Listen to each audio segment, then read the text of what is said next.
네, 오늘 우리 6월 18일 우리 화요일 아침 말씀 묵상 함께 나누겠습니다. 우리 사도행전 21장 17절에서 우리 36절까지의 말씀입니다. 사도행전 21장 17절에서 36절까지의 말씀 우리 함께 나누도록 하겠습니다. 어제 이제 본문을 통해서 이제 사도 바울은 예루살렘에 들어가서 많은 오해와 공격으로 또다시 고통과 고난의 길을 걷게 됩니다. 이 속에서 이제 사도 바울이 어떻게 또 살아나게 되는지, 사람의 정체성은요, 기회가 왔을 때 이 기회를 어떻게 사용하느냐, 기회 포착이라 그러죠. 그 기회를 어떻게 이용해서 자기에게 유익을 누르느냐, 이게 그 사람이 가지고 있는 그 정체성의 본능이죠. 뭐 사업가들은 딱 기회가 오는 순간마다 어떻게 하면 새로운 아이템을 만들 수 있을까, 어떻게 하면 수익을 얻을 수 있을까, 그것이 당연한 사업적 기질을 가진 사람일 것이고, 뭐 교육가라고 하면 어떻게 하면 이 기회를 통해서도 훌륭한 양질의 교육을 할 수 있을까, 당연한 거겠죠. 특별히 기억에 남는 것 중에서요, 오늘 말씀과도 연관이 되지만 예전에 한창 전도 세미나 할 때 이제 고구마 전도왕이라고 해서 전도가 될 때까지 계속 고구마가 이렇게 익혀져 가는 것처럼 찔러봐라. 딱딱할 때는 안 찔린다. 한 번 말해서 안 되고 두 번 말해도 안 된다. 그러나 여러 차례 방문하고 이야기하고 정을 쌓으면 어느 순간 푹신하게 익으면 들어가게 된다. 뭐 그런 고구마 세미나가 있었어요, 전도. 근데 그때 굉장히 기억에 남는 것이 그 고구마 전도왕이었던 엄청난, 매년 수백 명씩 전도를 하는 그 전도왕분은 교통사고가 났는데도 뒷차가 와서 자기를 박은 거예요. 그럼 자기가 피해자잖아요. 그런데 그분은 그것도 전도인 겁니다. 그게 하나님이 나에게 주신 전도의 기회구나. 나를 박은 사람, 내가 뭐 다치고 뭐 하고 얼만큼 피해 보상을 받고, 이게 보통 우리의 그 일반적인 생각 아닙니까? 더 다치면 안 되는데 저 한방병원 갈게요. 이렇게 그게 먼저 불쑥 튀어나오지 않겠습니까? 생존 본능으로. 근데 그 전도왕은 아픈 거는 고쳐 주실 거고 병원 가면 될 거고, 물론 큰 사고가 아니었으니까요. 그래도 어쨌든 뒷차가 받았는데도 내려서는 친절하게 하고 다른 사람처럼 목 잡고 이런 게 아니라 정말 다른 뭔가, 그러면서 그분도 너무 고마워하고, 그러면서 명함을 주고받고 더 많이 보상을 받을 수 있는 그런 거 포기해 버리는 거예요. 그리고 결국엔 끝내 그 사람을 전도하게 이르게 되는, 모든 기회가 이분에게는 그냥 전도건, 어떻게 이럴 수가 있을까. 근데 오늘 본문에 나오는 사도 바울도 마찬가지입니다. 많은 즐거움, 또 많은 것 하고 싶고 누리고 싶은 거 많겠지만요, 바울의 인생은 모든 기회가, 자신한테 주어진 모든 삶이, 예루살렘에 온 것까지도 사실 굉장한 우여곡절이 있었고, 이곳에서 고난이 있을 것을 알고 두려움 속에서 왔지만, 이곳에서 어떻게든 내가 살 수 있는 기회를 찾고, 뭐 그래야 되지 않겠습니까? 사람인데요. 근데 바울은 오늘 본문에도 이 모든 기회를 다 영혼 구원에 맞춰 있는 것을 보게 됩니다. 우리도 그리스도인으로서 이 바울을 보면서 참 배울 점이 많이 있고, 나는 내 삶의 순간순간들을 어떻게 사용하는가, 활용하는가. 그렇네. 정말 나는 말 그대로 정말 인간이구나. 그냥 나 사는 것에 너무 많은 기회를 활용하고 기회 포착을 하는데, 영혼을 위해, 전도를 위해서 사용하는 내 인생이 되어야 할 텐데, 그런 사모함들이 우리에게 오늘 큐티를 통해서는 또 이렇게 일어났으면 좋겠습니다.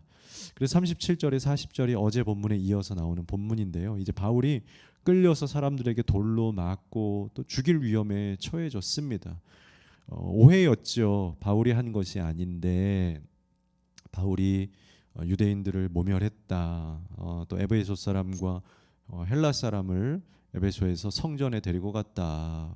그래서 말도 안 되는 거짓말들로 루머를 펼쳤죠. 그때 천부장이, 바로 로마의 군사가 오히려 바울을 지켜주고, 이거 무슨 문제냐. 그래서 진상을 왜 그런 겁니까 알아봤더니 별 서로도 알지 못하는 그런 루머와 이상한 그런 군중 심리에서 나온 거죠. 그래서 오늘 37절에 바울을 데리고 영내로 들어가려 할 때 그때에 바울이 이제 바울을 데리고 보호해서 이제는 야 데리고 우선 가자 지금 여기 있으면 위험하자 해서 영내로 들어갑니다. 그런데 그때 바울이 기회를 포착하는 거죠. 천부장에게 이르되 내가 당신에게 말할 수 있습니까? 이르되 네가 헬라 말을 아느냐. 자, 이게 무슨 말이냐면 바울이 천부장에게 말을 한 겁니다. 제가 한마디만 해도 되겠습니까? 그러니까 바울이 어떻게든 자기가 이 위험을 탈출할 수 있는 기회, 또 자기가 살아날 수 있는 기회, 그리고 그 안에는 이 순간을 통해서도 하나님이 영광 받을 수 있는 기회, 또 복음이 증거될 수 있는 기회, 이 모든 것들이 종합적으로 바울에게 있었겠죠. 지금 때가 아니다. 이 위기를 이겨야 되고 이것을 통하신 또 하나님의 역사가 있을 것이다라고 하는 그 영적인 주파수가 항상 하나님께 돼 있는. 그러니까 바울이 먼저 천부장에게 지혜를 발휘해서 제가 한마디만 해도 되겠습니까? 그런데 이 바울의 지금 이 언어가 어떤 언어였다고 성경을 기록하면 헬라어를 사용했다라는 거예요. 헬라어는요, 당시의 사람들이 히브리어를 쓰고 또 일반적으로 이제 백성들이 아람어를 씁니다. 그리고 로마 사람들 아주 소수가 또 라틴어를 쓰고요. 그러니까 언어적으로 굉장히 복잡했던 이 시대에 특별히 우리가 헬라 문화라고 그러죠. 헬라니즘이라 그러죠. 당시에 문화적으로는 고대 헬라의 영향을 많이 받고 있었기 때문에 이 헬라어는 당시의 사람들이 상업을 하거나 무역을 하거나 굉장히 고급스러운 언어였던 거야. 근데 바울은 많이 공부한 사람이잖아요. 그러니까 헬라어로 이 군사한테 얘기한 거야. 그러니까 이 군사가 천부장이 깜짝 놀란 거죠. 그냥 히브리어 쓰고 아람어 쓰는 그냥 이 동네 이 이스라엘 사람 유대인인 줄 알았는데 헬라어를 쓰면서 굉장히 고급스러운 게 하니까 깜짝 놀란 거죠. 그 38절에 보면 그러면 네가 이전에 그러니까 네가 헬라 말을 아냐 너 누구야 하면서 깜짝 놀랐죠. 그러면서 38절에 네가 이전에 소요를 일으켰던 그러니까 4,000명 자객 4,000명을 거느리고 광야로 가던 애굽인, 그러니까 애굽인이 그 역사에서 한 4,000명을 일으켜서 반란을 일으키는 사건이 있었는데 중간에 그냥 중단돼 버렸어요. 그 굉장히 무서운 테러리스트 아닙니까? 근데 그 사람이 천부장이 물어보는 거야. 너 혹시 언어 쓰는 걸로 봐도 범상치 않은데 너 테러리스트야? 그때 그 애굽인이야? 바울이 이르되 나는 아니다. 유대인이라 소읍이 아니어서 고백하죠. 소읍이 아니라 나는 길리기아 다소의 시민이고 백성에게 말할 수 있도록 허락해달라. 그러니까 자기가 그냥 평범한 사람이 아니라 자기도 충분히 말할 수 있고 도시에서 잘 배우고 괜찮은 사람이다라고 이야기를 해요.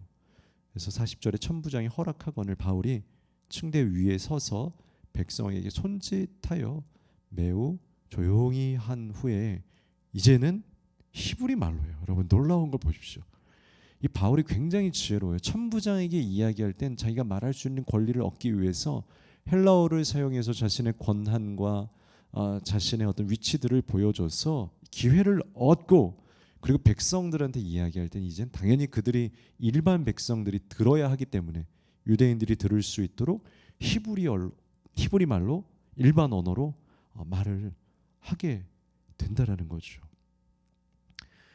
이렇게 바울은요 아직 진상이 파악되지 않고 공격받고 억울한 상황에 있으면서까지도 이 모든 상황 속에서 이 억울한 상황 속에서까지도 하나님께서 나를 향하신 그 뜻이 무엇인지를 찾기 위해서 애쓰고 노력하고 기회를 찾는, 기회를 포착하는, 그리고 기회를 만드는 사람이었다는 거죠. 언어를 바꾸어 쓰면서 이것이 내가 탈출할 수 있는 기회, 그리고 이것을 통하여서 더 큰 영광이 드러날 수 있도록.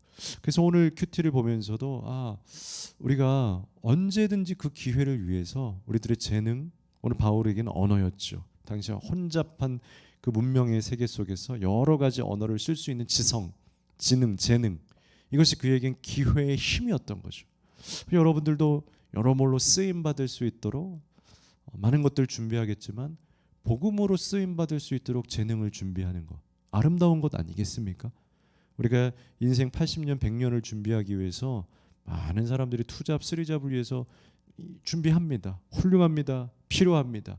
근데 거기에 우리가 항상 잊지 말아야 될 건 우린 전도자 아닙니까? 그리스도인 아니겠습니까? 어떻게 하나님께 쓰임 받을까?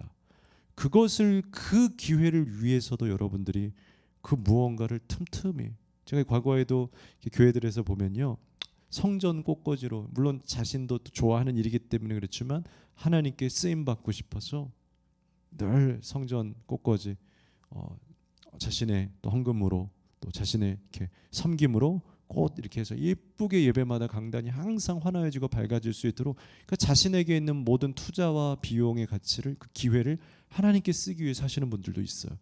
또 반주하고 작은 교회에서 반주자가 없으니까 그거를 더 연습하고 레슨 받으며 하시는 분들도 있고, 정말 하나님께 초점 맞춰진 기회가 있다라는 거죠, 여러분. 그러한 여러분들 되시기를 축복합니다. 인생은 우리의 인생이기도 하지만 하나님 주신 인생입니다. 그러니 하나님께 우리는 청지기로서 맡겨진 거니까요, 이 기회를 하나님께 드릴 수 있는 생각으로도 여러분들이 흘러가기를 바랍니다. 그래서 22장 1절에서 3절에 보면 이제 바울이 거기서 막 흥분된 그 군중들에게 말할 수 있는 시간을 얻었어요. 그때 1절에서 보면요, 부형들아, 내가 지금 여러분 앞에서 변명하는 말을 들어라. 굉장히 화났죠. 바울이 그 정도면 사실 엄청 두드려 맞고 화나고 열받고 굉장히 흥분해야 되는 거 아닙니까? 조용들 하십시오. 지금 뭐 하는 짓들입니까? 사실 이렇게 나와야 되는 거예요. 그런데 바울은요, 지금 부형들아 뭡니까? 형제 자매 여러분, 우리 같은 동족 동포 여러분, 그렇게 말하는 거예요. 우리 손님이라고 말하기 좀 그렇지만요, 굉장히 차분한 언어로, 그러니까 그들을 존중하는 태도의 언어라는 거예요. 그들이 내가 히브리 말로 말함을 듣고 더 조용해진 거예요. 저 사람이 이상한 사람, 저 이방에 가서 사람들하고 이야기 나누면 그런 사람인 줄 알았는데 오히려 자신하고 똑같은 이때는 히브리 말을 또 쓰면서 자신들에게 친숙하게, 나도 동일하게 당신들과 같은 유대인이야 라고 이야기하면서 그들을 존중하고 그들의 눈높이를 맞춰주고 있어요. 이것이 무엇입니까? 이것이 바로 그들을 향한 애정. 그들이 바울을 분노하게 했습니다. 그들은 지금 바울에게 적대 세력이에요. 그런데 전도자는 어떤 거냐면, 그가 나와 반대의 생각을 가지고 있던, 다른 뜻을 가지고 있던, 그럼 뜻을 다르니까 됐어, 너는 끝이야. 전도자는 그렇지 않다는 거예요. 뜻이 다를 수 있어, 색깔이 다를 수 있어. 그런데 넌 영혼이야. 내가 널 구원하고 싶어. 그렇기 때문에 그러면 이 전도자는, 영혼을 사랑하는 사람은 자신의 몸의 태도가 달라지는 거예요. 온도가 달라지는 거예요. 화나죠. 객관적으로 이론적으로 보면 화나죠. 그런데 저 사람은 다 알지 못하고 하고 있는, 또 내가 구원해야 될 영혼이야. 그렇기 때문에 진짜 교회들에서도요, 전도 열심히 하는 사람들 보면요, 다 굉장히 겸손하고 예의 바르고, 가는 곳마다, 제가 아는 교회에도 정말 전도왕 권사님이 있었어요. 지금도 마찬가지. 지금도 섬기는 교회에서 또 전도왕 하셔서 1년에 몇십 명을 전도하셨어요. 제가 이제 그분을 좀 전도하고 싶어서 우리 교회 오셔서 전도 좀 해주세요 하고 싶은데 잘 안 되더라고요. 태도를 보면 어떠냐? 그분은 항상 사람들한테 정말 이렇게 굽신굽신이라 그러면 말이 좀 그렇죠. 그분이 그럴 위치냐? 그러지 않아요. 나이도 많고 하시는 일에서도 굉장히 영향력이 있어서요, 돈도 많이 벌고 위치가 있어요. 그런데 늘 사랑하고 존경하고 늘 그런 낮은 사람이 아닌데도 왜 그래요? 그분에게는 다 전도 대상자. 그러니까 그분들에게는 사실 사회적 위치 뭘로 볼 때는 이 사람들이 더 낮은데도 자기한테는 영혼이기 때문에 다 높은 거예요. 그러니까 자기가 내려가 버리는 거예요. 나는 저들을 구원해야 돼, 전도해야 돼. 여러분, 이게 전도자예요. 모든 기회와 상황에서 바울이 화나고 열받음에도 불구하고, 부형들아, 내가 당신들을 존중합니다, 사랑합니다, 축복합니다. 이 언어가 어떻게 나오냐 이 말입니다. 이 상황에서요. 이 상황에서 어떻게 축복합니다가 나와요. 근데 바울은 나오는 거예요. 여러분, 축복합니다. 우리 잠깐만 흥분하지 마시고 좀 정숙할까요? 다시 한번 생각해 봅시다 하면서 굽신하고 있는 이 전도자의 자세. 진짜 선교사 하는 겁니다, 여러분. 어려워요, 어려워. 그러나 우리들의 삶에도 이런 전도의 자세가 있게 되길 바랍니다. 그래서 4절에서 11절에는요 보면 이제 바울이 자신이 다메섹에서 원래는 유대인이었고 그 복음을 회방하는 사람이었지만 자기도 당신들과 같은 사람이었지만 지금은 이제 다메섹에서 예수를 만났고 이 과정까지 와서 내가 돌아선 거더라고. 바로 이 기회의 전도자는요 역시나 예수 그리스도를 증거합니다. 여러분 만약에 전도자들이 그런 전도자도 많습니다. 열심히 전도하는 전도왕인데요 봤더니 전도가 아니었고 전도를 해요 하긴 해. 근데 다 봤더니 자기의 세력으로 만들고 사실은 사업적인 것도 있었던 거예요. 다 초대하고 뭐 자기 그룹으로 만들어서는 다 뒤에서는 알고 봤더니 뭐 판매하고 뭐 하고 우리나라에도 뭐 이것저것들 그런 것들 많지 않습니까? 서로 뭐 하고 오히려 교회는 고맙죠. 등록도 시켜주고 뭐 하고. 근데 관심이 예수 그리스도에게 없고 전도자가 그냥 자기의 일, 소득, 수익 또 나와 함께하는 멋진 팀 만드는 거 그거 좋아하는 사람들도 있더라고요. 내가 전도했어요. 그래서 나중에 다 목사님들보다 더 자기가 전도했고 뭐 그런 어떤 권위 물론 존중하지만 거기에 이제 심취되어 있는 별 다양한 사람들이 많아요. 사실은요. 그러니까 바울이 참 대단한 건 진짜 예수께 사로잡혀 있었다라는 거죠. 예수께. 자기 권한, 자기 수익 이런 거 하나도 없어요. 그냥 이 강단에 올라와서도 또다시 예수를 증거하는 진짜 전도자. 정말 예수님만 증거하고 싶은 이 마음. 여러분 이 마음으로 살아가는 귀한 하루 또 여러분들의 증인의 삶, 전도자의 삶 되시기를. 여러분 인생은 여러분 거지만 하나님이 청지기로 맡겨주셨음을 기억하고 우리 것이 아니니 더 하나님을 위해서도 살게 되기를 바랍니다.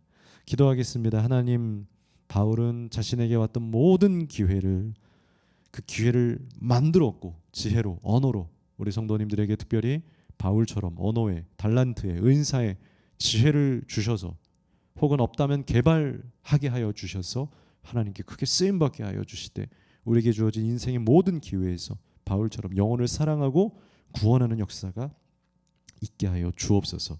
예수님 이름으로 감사하며 기도합니다. 아멘.